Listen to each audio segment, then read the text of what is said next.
Well, what's always attracted us to home is place rather than home. I mean, this is a location that we came down here, brought the kids out of London when they were a certain age to come and have they're allowed to be more free-range kids in this location here.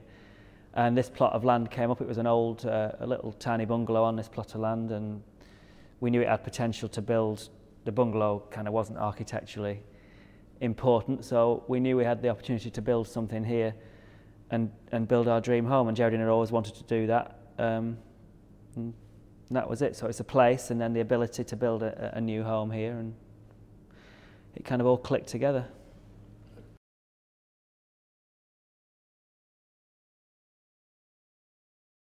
I think our work in Gateshead with Taylor Wimpey has had an effect. It's had so much publicity, and the success of it, both in terms of how it's become a place that people want to live, and through the downturn, the housing has kept selling there, and it's been built out at a really decent pace. It's had around the world, it gets people visiting it. So to a certain extent, it has had an effect. It's bound to have, and when you see, quite often we see elements of the States in other developments that are popping up around, not just in the UK, but around the world. But it hasn't changed the industry. No one thing would ever change the industry in the way that we feel that it should change and could change, but it's had an effect.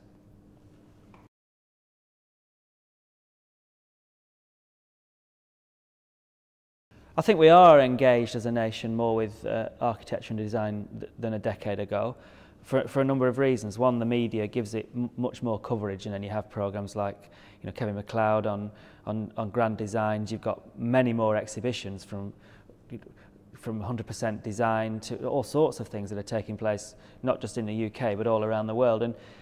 And there is an increasing acceptance that good design can make your life better, and can add to sustainability, and design is on and up. There's always going to be issues where some people think design adds cost, but there's also an increasing acceptance that design adds value.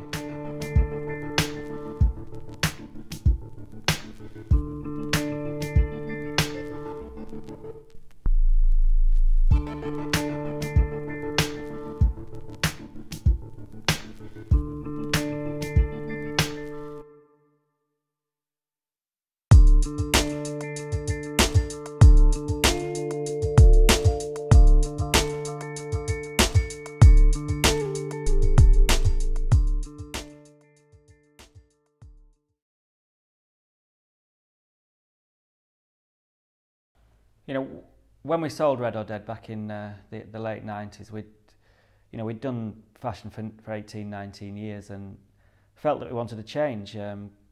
We hadn't trained, neither myself nor Geraldine had trained as fashion designers. And there was other things that we wanted to do. We were still young. Housing was an important thing to us, and placemaking and product design, and we felt just the need to have a new challenge, and we did it, and it's worked.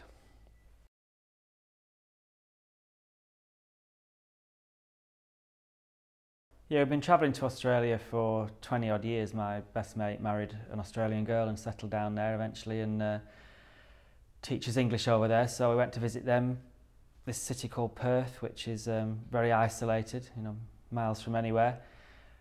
And for years and years we went there, kind of loved the place in terms of what it can offer of quality of life. And then we were out cycling one day, and there's this amazing regeneration scheme of an old industrial site, and it was the first one we'd really seen in Perth, and it was just done so well, and the property was so cheap. It was just like, At the time, it was three dollars to the pound, and the property, people didn't really buy flats in Perth. They didn't really understand the concept of this urban centre of city living in a regeneration scheme. We knew that it was working in Europe and working very well, and we just thought, God, it's too good to turn down. So we bought it, and it's been a great decision to buy it. And financially, it's been pretty good, but that's not the reason. You know, it's just been a great place to keep when you go there, to not stay in a hotel or rent somewhere, and just have your own place. And in between it, we rent it out.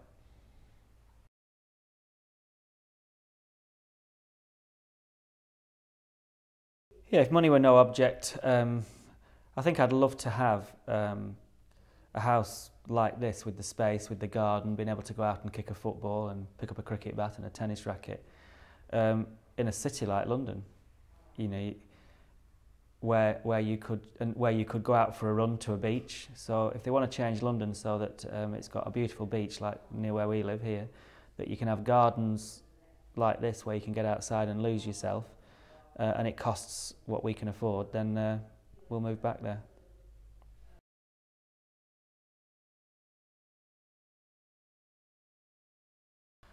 Frank Lloyd Wright has been an influence to both myself and Geraldine, in that he's always been able to marry, whenever we see one of his houses, it's kind of got that form follows function, simplicity, but also it's got absolute beauty and intelligence and serendipity about it, and that marrying of something that works, that you can live in, with serendipity and surprise, and modernism. It's timeless. You know, the great thing about it is Frank Lloyd Wright is totally timeless.